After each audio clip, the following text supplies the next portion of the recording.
ఈ రోజున మన ముఖాలు ఎవరికి చూడాలి? మన మనసు ఎవరు చూడాలి? మన మనసులో అడ్డుబండలు ఏమైనా ఉన్నాయా? మనం ఒకరినొకరు చూసుకోలేని బ్రతుకులు ఉన్నాయా? మన మధ్యలో ఎవరైనా ఉన్నారా? ఇంకా చెడు ఏమైనా మాట్లాడినవ్వకుండా చేస్తుందా సాతాను? జాగ్రత్త. ఈ అడ్డుబండలను తొలగించుకుంటేనే ప్రభు మనతో ఐక్యతగా ఉండగలుగుతాడు. మన ప్రభు మనతో ఉండాలంటే మనం ఐక్యత ప్రభుతో ఉండాలి. మనం దేని వల్ల ఎడబాయుతున్నాం? డబ్బు వల్ల, లోకం వల్ల, లోకాస్తుల వల్ల ఎడబైపోతున్నాం దేవునికి దూరంగా. దేవుని ఐక్యత విడిపోతుంది. పిలుపుకు తగినట్లుగా విశ్వాసం లేదు.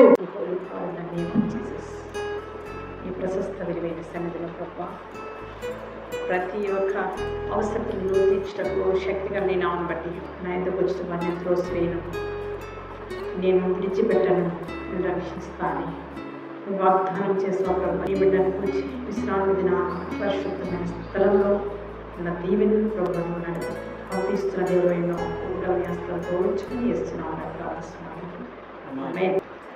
సదాకాలము నీతోనే జీవించేదను యేసయ్యా, యేసయ్యా, యేసయ్యా, యేసయ్యా, యేసయ్యా.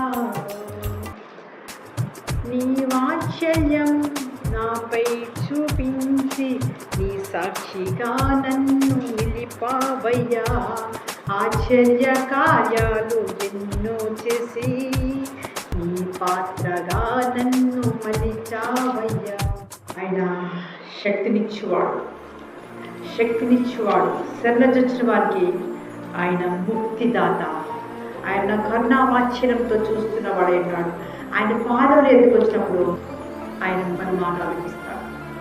ఆయన ధవల వర్ణుడిగా ఉన్నాడు, ఆయన రత్న వర్ణుడిగా ఉన్నాడు, అమరుడు, ఆయన సజీవుడు, ఆయన సర్వోన్నతుడు. సాగిలిపడి ఆయనకు సాష్టాంగం పడినప్పుడు ఆయన మన మాట్లాడాలి. మన హృదయం నుండి ఆయన మాటలు మాత్రమే ఉండాలి. మార్కు సువార్త 6:31. ఏకాంతముగా అరణ్య ప్రదేశంలోకి వచ్చి కొంచెం సేపు అలసట తీర్చుకోండి చెప్పాను. అలసట తీర్చుకోండి అని చెప్పాను. అనేకులు వచ్చి కూర్చుండు అందులో భోజనం చేయడానికి వారికి అవకాశం లేకపోయింది. మీరు ఏకభావం గలవారే ఉన్నట్లయితే నిజంగా ఆ ఏకభావం ఎప్పుడు వస్తుందంటే ఐక్యత ఉన్నప్పుడే ఏకభావం వస్తుంది. దేవుని ఐక్యత ఈ రోజున ఏం జరిగిస్తుందంటే మంచి పనులను కలిగిస్తుంది, మంచి పనికి నిలబెట్టబోతుంది. ఈ రోజున యేసుక్రీస్తు యొక్క ఐక్యత మనం కలిగి ఉన్నామా? ప్రభు ఐక్యత మనలో ఉందా? పరిశుద్ధాత్మ దేవుడు మనల్ని నిలబెట్టున్నాడు. ఆ ఐక్యతతో మనల్ని నడిపిస్తున్నాడు. ఐక్యత వల్ల అలసిపోమండి. చుండు పొదలోకి వెళ్ళినప్పుడు ఆ పొదలో ఎవరు కనబడుతున్నారు? అగ్ని అక్కడ ఉంది. ఎవరున్నారు అక్కడ? ప్రభు ఉన్నాడు అక్కడ. మనతో అగ్నిగా దేవుడు మనతో ఉండి కాల్చి చెత్తను కాల్చి మన దేవుడు శిక్షించిన కుమారుని ఏం చేస్తాడండి? పరిమళవాసంగా చేయబోతాడు. తప్పించుకుంటానికి దాక్కుంటే కాదు. దేవునికి వినకుండా దాక్కున్న యోనా, భక్తుడని యోనా, నేను తప్పించుకుని పోతాను, దేవుడు నాకొద్దు అని వెళ్ళిపోయాడు. ఎవరి కోసమో ఏదో చేద్దామంటే దేవుని సహవాసం కోల్పోతే నీకు నష్టమే. మత్తయి సువార్త 8వ అధ్యాయంలోంచి 12వ వచనం. కావున మనుషులు మీకు ఏమేమి చేయాలని మీరు కోరుదురో అలాగనే మీరు వారికి చేయండి. తండ్రి యొక్క ప్రేమలో, ఎడతెక్క ఉండడంలో, రొట్టె విడిచిట్లో, విశ్రాంతి దినం ఆశ్రయించట్లో విశ్రమించకుండా ఐక్యతతో ఉన్నారు కదా. 24వ అధ్యాయం లూకా 15వ వచనం. పరిశుద్ధుల సంభాషణ కనబడుతుంది అక్కడ. అప్పుడు వారు ఆయన త్రోవలతోనూ మనతో మాట్లాడుచా లేఖనం మనకు బోధించినప్పుడు మన హృదయంలో మనకి మండుచున్నది. ఆత్మీయ సంభాషణ ఈ రోజున ఏం చేస్తుందండి? మండుచుండాలి. మనలో మండుతున్నప్పుడే అగ్ని మనలో కనపడుతుంది. నిర్లక్ష్యము చేయడం వల్ల దేవుని సన్ని కోల్పోతాం. జాగ్రత్త. అప్పుడు వారు ఆయన త్రోవలో ఉండగా వారు మర్చిపోయిన టైంలో ప్రభు అంటాడు, ఇంకా మీరు నన్ను మర్చిపోయారు కానీ మీతోనే ఉన్నాను అని ప్రభు అంటాడు. అతి ప్రాముఖ్యమైనది ఏంటంటే ప్రార్థనతో ఉండాలనిపిస్తుంటుంది. మనలో పరిపూర్ణత కనబడుతుంటుంది. క్రీస్తు యొక్క సంపూర్ణ జ్ఞానంలో కలిగి ఉంటాం. జ్ఞానం కాదు. యేసుక్రీస్తు యొక్క సంపూర్ణ జ్ఞానం వచ్చినప్పుడు నువ్వు ఇక అభివృద్ధిలోకి వస్తావు. పూర్ణ హృదయంతో ఆయన ప్రేమించే బిడ్డగా ఉంటావు.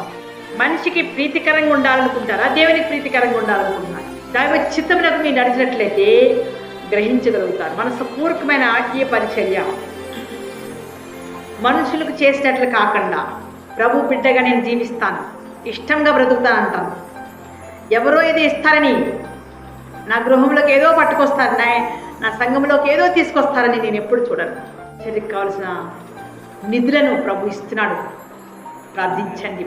మీతో ఉన్నాడు, మీ ఇళ్ళలో ఉన్నాడు, మీ కార్యాలు జరిగిస్తున్నాడు. సాతాను కొన్ని ఉచ్చులేస్తుంది, అన్ని వ్యామోహాలు చూపిస్తుంది. జాగ్రత్త, దాని ఊరిలోకి వెళ్ళిపోకుండా కాపాడుకోమంటున్నాడు.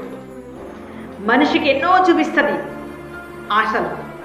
ఒక ఆయన అంటున్నాడు, ఈ రోజున ధనం సంపాదించుకున్నారమ్మా చాలా.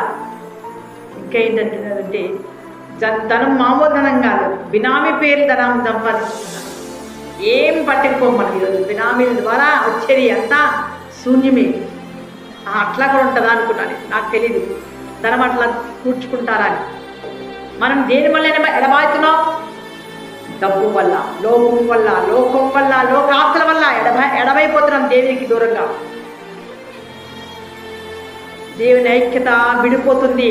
పిలుపుకు తగినట్లుగా విశ్వాసం లేదు. విశ్వాసం తగిన పిలుపుకు నువ్వు లోబడినట్లయితే 1 కొరింథీ 1:9 చెప్పినట్లుగా ప్రభువు నీతో మాట్లాడుచున్నాడు. ముఖం కప్పుకుంటారు. ముఖం కప్పుకోవడం ఏంటి? ఈ రోజున దుమ్ము దూలు పడుతుందంటే అదొకటి అనుకోవచ్చు. నీ ముఖం చూడలేకపోతున్నామని, మోషే ముఖం చూడలేకపోయిన జనాంగం చూస్తున్నాం మనం. ఈ రోజున మన ముఖాలు ఎవరికి చూడాలి? మన మనసు ఎవరు చూడాలి? మన మనసులో అడ్డుబండలు ఏమైనా ఉన్నాయా? మనం ఒకరినొకరు చూసుకోలేని బ్రతుకులు ఉన్నాయా? మన మధ్యలో ఎవరైనా ఉన్నారా? ఇంకా చెడు ఏమైనా మాట్లాడనివ్వకుండా చేస్తుందా సాతాను? జాగ్రత్త. ఈ అడ్డుబండలను తొలగించుకుంటేనే ప్రభు మనతో ఐక్యతగా ఉండగలుగుతాడు. మన ప్రభు మనతో ఉండాలంటే మనం ఐక్యత ప్రభుతో ఉండాలి. ఆయన వాగ్దానం ఇచ్చాడు, నా సంకల్పం మంచిదే, హృదయం ఇవ్వండి అన్నాడు. నీ హృదయము వాగ్దానం చేశాడు. మీ హృదయము చంచలం కానివద్దు, మీ హృదయం పవిత్రంగా ఉండనియండి. మీ హృదయం అనేకులకు అది నివాసంగా ఉండాలి. హృదయంలో అనేకులకు సహాయంగా ఉండాలి. ఎన్నో వాగ్దానములండి ప్రభు మనకి ఇచ్చాడు. ఆ ఐక్యత మనకి ఇచ్చాడు, పరిశుద్ధులకు ఇచ్చాడు. నమ్మిక ద్వారా ఇవన్నీ వాగ్దానం మనం పట్టుకున్నాం. మన కుటుంబంలో ఎందరు ఎదురు చూసిందరో వారందరూ కూడా ఎలా ఉంటారు? సహవాసంలోను సహనంలో ఉంటారు. ఈరోజు పిలుపుకు తగినట్లుగా మీరున్నట్లయితే మంచిది.